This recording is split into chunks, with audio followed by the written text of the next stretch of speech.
અમદાવાદમાં કાયદા અને વ્યવસ્થાની સ્થિતિને સુધારવા માટે છેલ્લા ઘણા સમયથી પ્રયત્નો થઈ રહ્યા છે, કેમ કે થોડાક સમય પહેલા જે બે હત્યાની ઘટનાઓ સામે આવી ત્યારબાદ અમદાવાદ પોલીસ કમિશનર જ્ઞાનેન્દ્રસિંહ મલિક દ્વારા એક આદેશ કરવામાં આવ્યા અને તમામ પોલીસ ઇન્સ્પેક્ટરોને પોતાના વિસ્તારમાં અસામાજિક પ્રવૃત્તિઓ પર લગામ લગાવવામાં આવે, અસામાજિક તત્વોને કાબુ લેવામાં આવે તે પ્રકારના આદેશ કરવામાં આવ્યા।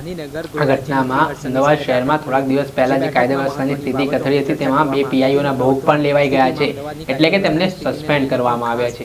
ત્યારે આ ઘટનાને લઈને જે સંવેદનશીલ વિસ્તારો છે ત્યાં આગામી દિવસોમાં 31 ડિસેમ્બર પણ આવવાની છે, ત્યારે આ બાબતોમાં ધ્યાનમાં રાખીને ખાસ 400 જેટલા પોલીસ કર્મચારીઓ, સ્થાનિક પોલીસ ઇન્સ્પેક્ટરો, 3 જેટલાની વાત હોય, ફતેવાડી વિસ્તારની વાત હોય કે સોનલ ખાતે આવેલા વિસ્તારની વાત હોય, તે તમામ જગ્યાઓ ઉપર અમદાવાદ પોલીસના 400 જેટલા પોલીસ કર્મીઓ, 3 ડીસીપી, એક જેસીપી સહિતના ઉચ્ચ અધિકારીઓ દ્વારા સર્ચ ઓપરેશન ચલાવવામાં આવ્યું હતું। જે સર્ચ ઓપરેશનમાં કેટલાક જે શંકાસ્પદ લોકો હોય, જે અસામાજિક પ્રવૃત્તિ આચરતા હોય, તેમજ જે હિસ્ટ્રી શૂટર હોય, જે બુટલેગર હોય, તેમના ત્યાં સર્ચ ઓપરેશન કરીને ઘરની તપાસ પણ કરવામાં આવી હતી। આ મામલાને લઈને ચેકિંગ શું કામ કરવામાં આવ્યું, શું હાથ લાગ્યું છે પોલીસને ચેકિંગ દરમિયાન, તેને લઈને શું કહી રહ્યા છે જેસીપી નીરજ બડગુજર, તે સાંભળી લો।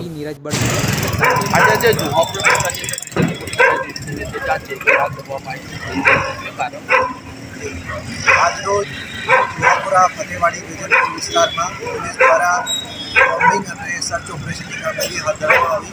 એમાં પોલીસ અધિકારી અને સ્ટાફ મળીને 400થી વધારે ગુનેગાર અત્યારે 10 ટીમો બનાવીને ચેકિંગ કરી રહ્યા છે। એમાં જે ડિસ્ટ્રિક્ટ બુટલેગર છે, ગુનેગારો છે, અસામાજિક તત્વો છે, એને અત્યારે ચેકિંગ કરવામાં આવી રહી છે। એની સાથે સાથે જે શંકાસ્પદ કેસમાં છે, જેની પાસે કોઈ હથિયાર કે છરી ચપ્પા એવા કોઈ હોય એના વિરુદ્ધમાં કાર્યવાહી કરવામાં આવશે। સર, જુહાપુરા વિસ્તારમાં એમડીનું પ્રમાણ વધારે વેચાણ છે, એમાં તમે શું કાર્યવાહી કરશો?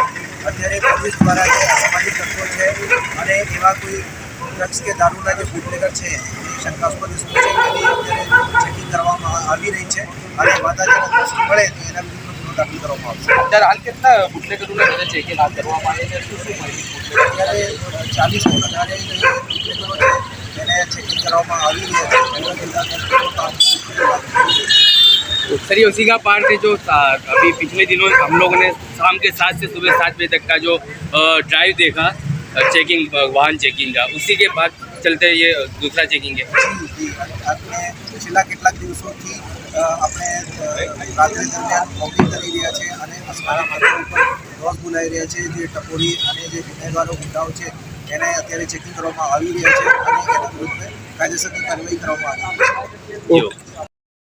આ હતા સેક્ટર 1 જેસીપી નીરજ બડગુજર। તેમના દ્વારા જણાવવામાં આવ્યું છે કે જુહાપુરા વિસ્તાર, ફતેવાડી વિસ્તાર હોય કે પછી સોનલ પાર્કના વિસ્તારોમાં ખાસ પોલીસ દ્વારા સર્ચ ઓપરેશન ચલાવવામાં આવ્યું હતું, જેમાં 400 જેટલા પોલીસ કર્મચારીઓ, પોલીસ ઇન્સ્પેક્ટર, એસીપી, ડીસીપી અને જેસીપી સહિતના અધિકારીઓ જોડાયા હતા। અને આગામી દિવસોમાં પણ કાયદા અને વ્યવસ્થાની સ્થિતિ અમદાવાદમાં સુદૃઢ બની રહે તેમજ ગુનેગારો છે તેમના પર લગામ કસવા માટે આ પ્રકારે સર્ચ ઓપરેશન ચાલુ રહેશે અને જે કોઈ પણ આ શંકાસ્પદ પ્રવૃત્તિ સાથે સંકળાયેલા લોકો હશે તેમની સામે કડકમાં કડક કાર્યવાહી કરવામાં આવશે।